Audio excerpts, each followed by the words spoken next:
How's it going, ladies and gentlemen? Welcome back to the Monotype Battle Association. This is your Week 11 review and your playoff preview. Yes, I said I might split up the videos or whatever and make this one shorter because it was just going to be the playoff picture, but because I don't feel like putting that much production value in it, we're just going to go ahead and do it all together. And there still is a fair amount of production value, but you get what I mean. I'm joined by Tori. Hello. And we're gonna go ahead and get this started, of course. Now, let me just make sure my phone is good. Okay. Anywho, first match was SubZero versus Garden City. SubZero taking the 2-0 victory over Garden City. And we had SubZero bring the Salamence, Kamo, Kingdra, Kiran Black, Gudra, and Haxorus, while Garden City brought the Tyrantrum, Shuckle, Mega Diancie, Minior, Nihilego, and Tyranitar. Now, this was, I guess, a pretty interesting match in my opinion. Nothing too crazy, but definitely it came down to, oh, Outrage is going to be definitely spammed and used. How does SubZero get over this hump? And this has happened several times to SubZero. So, send in the Gudra, force the Tyrantrum to go out since it has lowered speed, not knowing that all SubZero needed was an opening to get the +2/+2 with Salamence and basically clean up the game after that. It was a good early game by Garden City, I will admit. Garden City did play their hearts out, but unfortunately did take the L in the end. Like I said, definite good play by Garden City. Just didn't really consider what was happening. I mean, to be fair, Garden City definitely considered what was going on. It's just how SubZero figured out, oh, I need to do this in order for this to happen, and then that's where Garden City kind of got, not really caught off guard, but they definitely knew that that was the only way that SubZero could win, and that's exactly how it went down. So congratulations to SubZero on their victory. Of course, they clinched with this victory, but Garden City needs some help here. They need Twin Leaf to win, and they also just need Baltimore to lose, because Baltimore losing would be optimal for them since 7 losses is still the magic number in this case. But we move on to the next match, which Tori will take over for the next two. Essex beating Baltimore with a 3-0. Tori, tell them about it. Yes, Essex bringing the Victini, the Tapu. Oh, crap, which one is this? Lele? Yes. Knew it. Mega Gallade, Mew, Azelf, and Metagross, while Baltimore bringing the Combi, the Fortress, the Yanmega, Mega Scizor, Araquanid, and Rabombi. So this was basically Mega Gallade putting in just a ton of work as well as Victini. Victini was obviously a very obvious bring to this match. But definitely it was Baltimore sending out Mons and then Mega Gallade killing them, I guess. Just not being able to pivot around, you know, a fully offensive Mega Gallade, like Fire Punch OHKOing the Mega Scizor was definitely a heavy blow because just having a Steel type on your side against a bunch of Psychic types would have been very helpful in this match. Tep definitely tried with doing setting up webs, which was definitely... Wait, did he set up webs? I think he did. Yes. Yeah, it was definitely a good attempt. He's definitely prevented it from being a total blowout, but in the end, Essex had Tep's number the entire time, and yeah, I mean, congrats to Essex, clinching the #1 spot. Well, we don't know that yet. In theory. However, what we do know is that Tep has been knocked to the playoffs by this, of course, loss, because 7... You know, and Pantros needs one more key. It doesn't really matter who wins this next match with, it doesn't really matter who wins with Twin Leaf versus, Orange Ink, but we'll get to that later. But Pantros got the one thing he needed, and King also got one thing he needed, which is definitely Baltimore losing, so he needs to win his match too, but we'll get there. Moving on. And yes, with the #1 seed clinched after this loss by Galachield to Eagleville, which Eagleville got the 1-0, but Tori will tell us about it. Oh yes, Eagleville bringing the Greninja, the Hydreigon, Scrafty, Alolan Persian, Mega Absol, and Umbreon. Galshield's bringing the Garchomp, Excadrill, Nidoking, Flygon, Hippowdon, and Seismitoad. This was a very meme-y match, in my opinion, or at least it seemed like both teams were just like, yeah, we're both in playoffs, we're just gonna, you know, pal around. I think Eagleville switching out against the Hippowdon that was clearly going to slack off was a dumb move, in my opinion, because it was just, you know, in order to get up Rain, which in the end, you know, understandable if just to prevent a Sand Rush Excadrill sweep, as they're down a couple mons. But yeah, I mean, this isn't really much to say about this match. It was very close, like down to the wire. I think Hydreigon had like maybe 20% health left at the end of the match. But yeah, congrats to Eagleville. Kind of a interesting match to watch, but it wasn't like, you know. We definitely watched the meme match, and it definitely played out in a way where I didn't know who was going to win. It came down to the last hit. And of course, because Gauss just lost by 1-0, which is really weird, Essex just gets out of range of being able to not jump them, but now they do, because they have the 6. Basically, I'm saying the 6 rule. I confused myself there. But yes. Now we move on to the next match. Now King needs to win. That'll be the next match we're talking about, but he goes on to win. 1 over the Clayton Charge Bugs. King or Nova bring the Meloetta Sawsbuck. First time, and it actually gets killed. That's weird. X-Plout, so Valley Porygon 2 and Ambipom Clayton brought the Xurkitree, Electivire Galvantula, Zapdos, Rotom Wash, and Alolan Raichu. There's a bunch of misplays in this match by Clayton to win, and still came down to the wire, of course. King definitely needed this game, and he definitely was half playing, half not, and I definitely think that substituting against a Pokemon that can actively hurt you definitely was not a great decision. Letting Rotom die via Pain Split was definitely not a great decision, but in the end, hindsight's 2020. Basically, this could easily win in Clayton's favor, but obviously, you know, King got very, very lucky that things turned out in his favor and still took the victory. I like to think that Specs Xurkitree could have definitely taken it home had it not been just Specs into Hidden Power Ice, or if it wasn't Specs at all, but not having that speed stat be lower than Meloetta. I think it's 306 versus 291, and even then, if it's not max like Timid Xurkitree, has 265 there. So now you're facing off against a Pokemon that's automatically always gonna be faster than you. So that was definitely something to see. Yeah, Meloetta was choice scarfed into. I don't think it was scarfed. It didn't even matter if it was scarfed or not. What I'm saying is that it still beat Xurkitree no matter if it was scarfed or not. And that is a lesson of the day.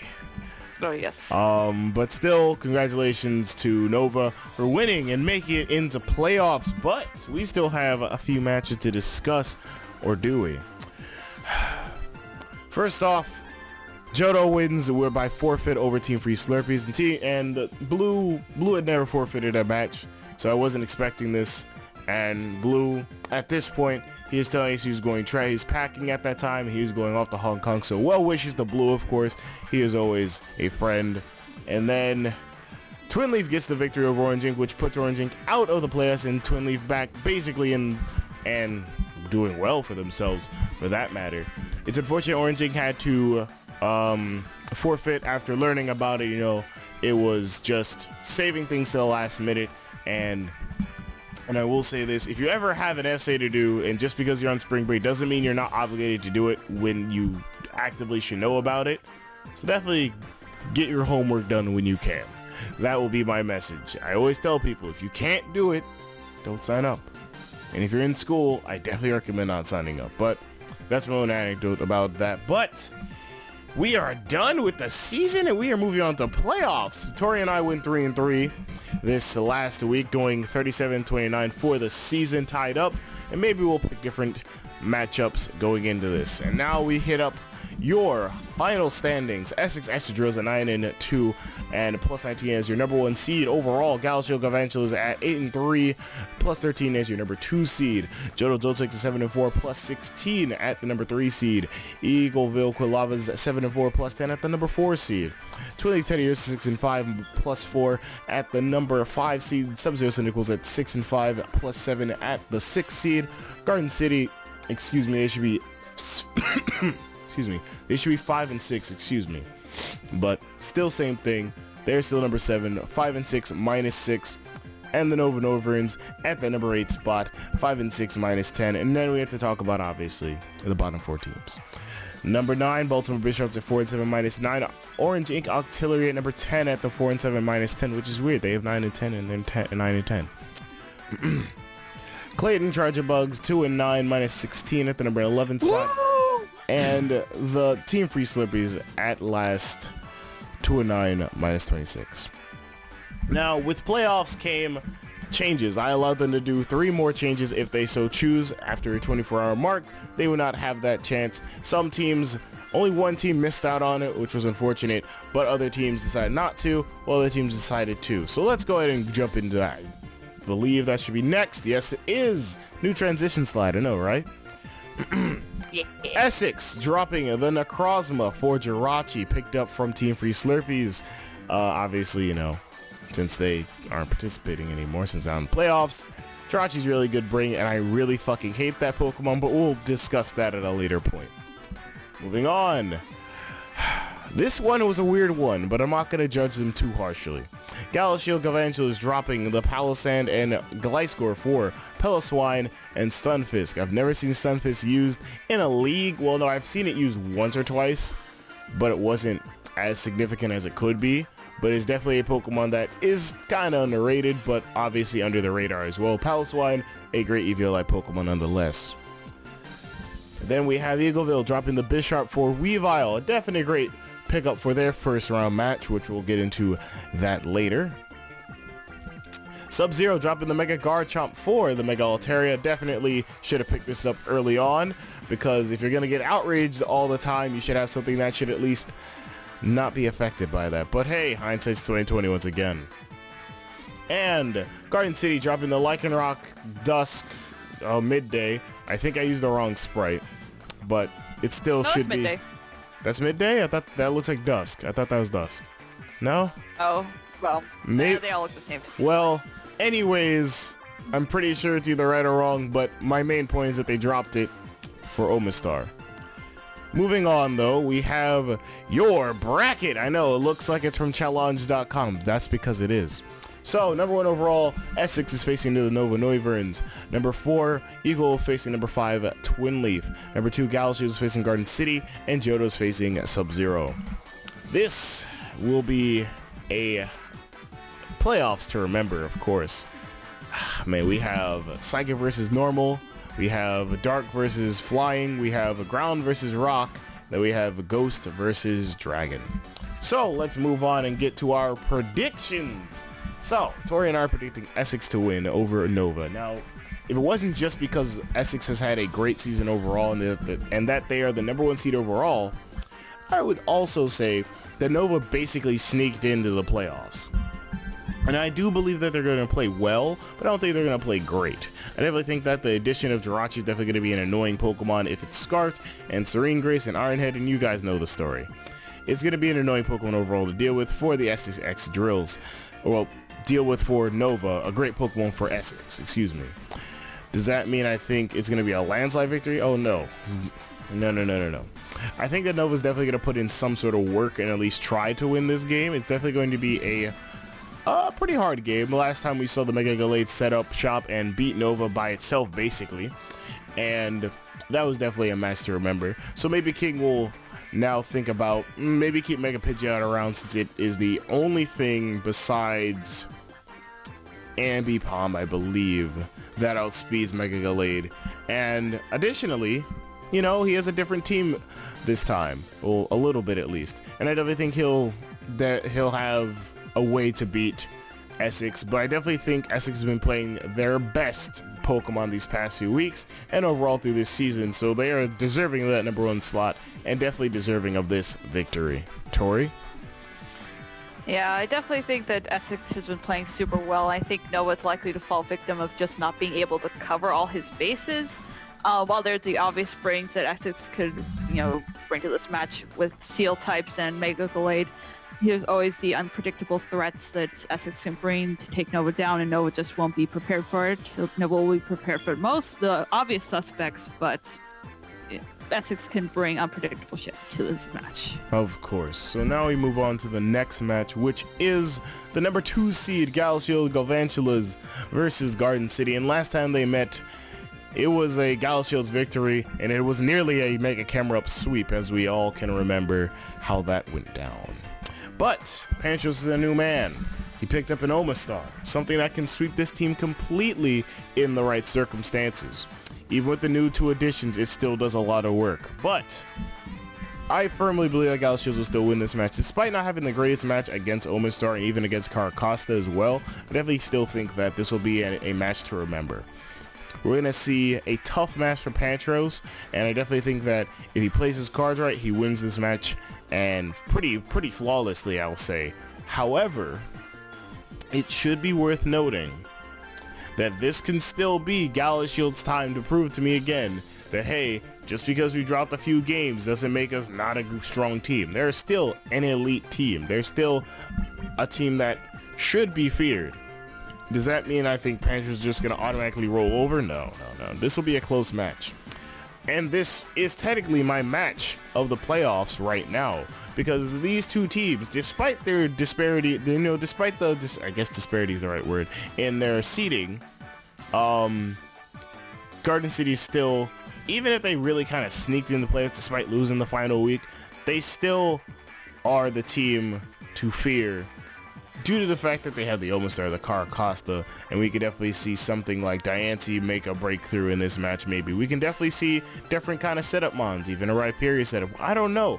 It's a tough match for Pantros, and just like last time, I'm still picking Galashield's. This is just a type advantage that I don't think Pantros will overcome unless he plays his cards right. And that's a lot to do in the playoffs, since now it's more serious. Tori? Yes, while Garden City is Shell Smash the team, I think Galashield's has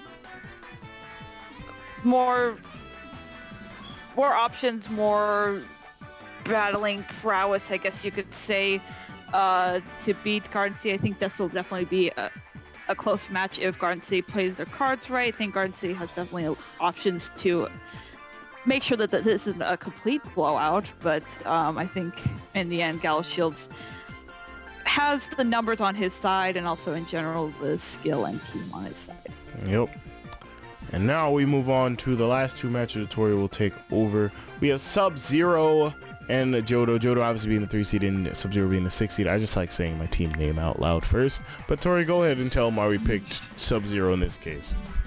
Yes. So I definitely think that SubZero has more setup potential to just get around, any sticky things that ghost types can bring, especially with regards to the abilities and stuff. I think we saw that in the previous time Johto and SubZero went head-to-head with Mold Breaker and Terravolt, being able to get around some of the abilities that Johto could have used to at least keep some of their Hitmons alive, or get in an extra hit, like getting rid of the Mimikyu, getting around Disguise and stuff. I think SubZero definitely will have to deal with all the annoying things that the ghost types can bring to the table, with Pain Split and Destiny Bond, and just statuses everywhere, Will-O-Wisp and stuff like that. But I think that in general, SubZero just has the drive and the ability to win. I think this is going to be a very fun match to watch. But I think in general, yeah, SubZero is going to take it. I mean, SubZero has been gunning to win his own league for a while now, so I think that's try his damnedest to win. Well, from an objective standpoint, let's try that. SubZero definitely has... No. Yes, No. it was. Shut No. up. Yes, it was. No. Anyways, from an objective standpoint, no. SubZero definitely has the team to win. It's not like I wasn't gonna pick Johto. I was definitely gonna pick Johto in this match, but given that Johto didn't make any real switches, I thought there'd be a switch, but no. Seeing as though that there's obviously Mold Breaker Terrorbolt Pokemon, and then obviously picking up the Mega Altaria is a bit beneficial, but then it's a weird pickup for this matchup, but it is overall a good pickup. Now, does that mean Johto's gonna just flat out lose? No, I think Johto's definitely gonna try harder this time to prevent setup, and that's all they have to do, prevent setup. Well, what is this team? Set up the team, because if it gets some setup going, it's over. You have Haxorus, you have Salamence, you even have Critdra, just regular Kingdra in the rain, just booling on Mars. You have Naganadel, Zygarde 50%, and even Mega Altaria can become an issue. My main thing is that if Johto can prevent setup, they can win this match. If they bring Trick Room, they can also win this match pretty handily too. But given SubZero's track record and given the fact that they are just playing out of it, well, they played kind of out of their minds last week. They kind of got lucky that Garden City did switch out when they did on that once they got hit with Gooey. But even then, SubZero's had one of those kind of seasons where it's gone up and then it kind of went down and then it kind of spiked a little bit back up again. And SubZero wants to keep that. They don't want to just go straight down. And though Johto has had a good season as well, I would argue that definitely this would be a different situation if Johto actually played the game and if they had lost or anything, and then you would see SubZero maybe above them. But we'll see how this goes for both teams. Definitely going to be a close game, but SubZero definitely takes the cake here. Moving on to the last match, we have the 4 and 5 seed, and this time we have picked differently. Oh my lord, it's like a miracle happened. Tori picked Eagleville and I picked Twin Leaf. Tori, tell me I picked Eagleville.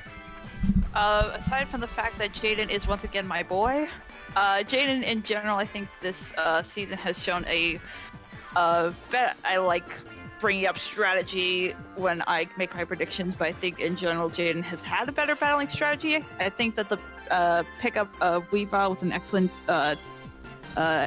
trade for this match. And also, looking at the way that these two teams played the last time, I think that Eagleville was able to figure out what Twin Leaf was probably going to bring and just take advantage of it. Twin Leaf can't overly rely on physical Pokemon in this match because Jaden had easily exploited it last time with foul play. I think in general, Eagleville has been able to find ways to cripple his opponents and get around things that otherwise could have caused his eventual loss, but in general has been able to just get around it, get either super close to winning, but maybe not quite sealing the deal, or just outright winning. Yeah, I have to disagree here. Jaden won the last meeting, correct? What? Yes. So Jaden won the last meeting. I think Grizzly will definitely learn from this experience. I'm sorry, I didn't check beforehand. But my main point is that despite having the Weavile and then being a good enough Pokemon in this match, Grizzly still has a Celesteela, still has a Mega Charizard Y, still has a Gyarados too. If Grizzly wants to win this match, he has to play out of his mind to beat that Pokemon, but not just specifically that. Malamar being Scarfed maybe, Hydreigon coming to this match and being a threat overall, Incineroar with Intimidate to beat out physical attackers, but even then, Grizzly could bring Special, could bring some different shit. Drapion being as good of a utility mon that I've ever seen anybody use. And even seeing the Mega Absol and even that Greninja in the back, I see you, can definitely become a very big threat. I think Grizzly will realize this and try to just relax. He'll just be like, alright, well, I know what I have to beat in order to win, so I need to plan around this or at least try to beat certain Pokemon. Do I think Jaden has a chance to win? Yes, of course I do. It's just I'm giving the edge to Grizzly because even though Grizzly lost in the last matchup, Grizzly definitely, you know, he beat the top two teams. Even if beating one of the top two teams was through luck and, you know, RNG, still won that match. I think Jaden lost to Devovovo despite having the type advantage, but also beat Gala Shields as well. So taking their wins apart, you know, we could do this all day. But 24 overall maybe hasn't been playing better than Eagleville, but definitely has the potential to play better in this matchup now, knowing what he knows from the first match. And I definitely think Grizzly will learn and win. Now, that's going to be it from us. But the kill leaderboard is right there in front of you as I said that. Yeah, I know what I did. Don't worry. Excadrill finishes off the season with 24-3 as the top kill leader for the Gala Shield Calvantulas. Number 2, Aegislash 14-2 for the Johto Joltix. And number 3, Mega Gallade 14-3 for the Essex Excadrills. The only notable Pokemon I can think of is Greninja. Greninja had 16 kills, which is great. You know, it should be at number 2, you'd think, but had 6 deaths, so making it a plus 10. You know, I just wanted to note that, and that was Jaden's Pokemon, obviously, the Eagleville Colavas. I said I was going to do this the last week of the season, and I almost forgot about it too. But don't worry, I had a plan bit for it, and that was it. It wasn't that great, I know. However, That was amazing. now we end this Week 11 preview and playoff, or a Week 11 review and playoff preview. Trying to get my words together, I'm still tired. However, I hope you guys liked this video and hope you guys enjoyed it. And hopefully your team that you've been rooting for this entire season has made the playoffs, and maybe you root for them to win the whole entire thing. Obviously, next week we'll go over the first round and such, and by, I want to say, when we do the championship preview, I will have revealed, or will be revealing, the next league that will be, I'll be doing. Of course, you know, when that comes up, you'll see the application, everything else, yada yada yada, but I just want to throw that in your minds now, so at least you're aware that it's coming up. Don't worry, I always try to do a league all the time, and if I don't, you know, we always do pauses if we have to, but hasn't been a need to yet. So thank you guys for watching, and if you enjoyed this, leave a like, comment, and also subscribe today. For me and Tori are both gonna say goodbye. Bye-bye. And we'll talk to you guys later.